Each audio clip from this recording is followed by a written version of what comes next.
সুবোধ সরকার। কবিতা দুব্ব।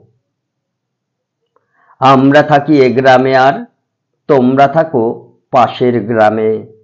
আমার গ্রামে বৃষ্টি হলে পাশের গ্রামে বৃষ্টি নামে। দুটি গ্রামের একটি কুয়ো, পান করেছি একই জল। আমার গ্রামে উঠলে চাঁদ, তোমার গ্রামে কাঁপে হিজল। হীরকপুর মুক্তপুর, দুটি গ্রামের দুটি নাম। হিন্দু থাকে এ গ্রামটিতে, ও গ্রামটিতে মুসলমান। এই গ্রামের তুলসী পাতা পুজোয় লাগে মুক্তপুরে। মুক্তপুরের নামাজ পড়া হীরক শোনে আরবি সুরে। এই গ্রামে যদি কারোর বিয়ে, দুব্ব আসে ও গ্রাম থেকে। এ গ্রাম থেকে ও গ্রামে যেতে দুব্ব নিজেও ভালোবাসে। দুব্ব হলো একটি নাম, দুব্ব এক রায় কিশোরী। একটি ছেলে ডুবতে এলো, বলল তবে ডুবেই মরি।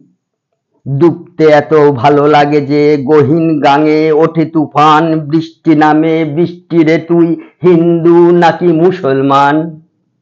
বৃষ্টি বলে আমার কাজ মাটির বুকে ঝরে পড়া। মাটির কাজ আমায় ধরে শস্য উৎপাদন করা।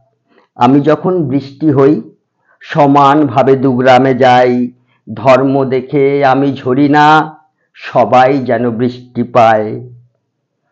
কিন্তু কারা কোথার থেকে গ্রামে এসে গোল বাঁধালো, ফাটলো বোমা, ছুটলো তীর, নিভলো দুই গ্রামের আলো। এলো পুলিশ, সাংবাদিক, বসলো বেড়া কাঁটা তারের। দুব্ব নামে ওই মেয়েটি, সে হয়ে গেল ওই পারের। ছেলেটি আছে এই পারের।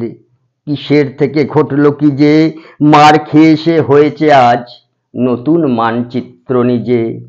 মেয়েটি কাঁদে, মেয়েটি হাসে, হাসলে তাঁর রক্ত পড়ে। কিন্তু দুটি গ্রামেও আজও সমানভাবে বৃষ্টি পড়ে। ছেলেটি একা, মা ভাই বোন সবাই তাকে ত্যায্য করে। কিন্তু দুটি গ্রামের মাঠে আজও সমান বৃষ্টি পড়ে, আজও সমান বৃষ্টি পড়ে।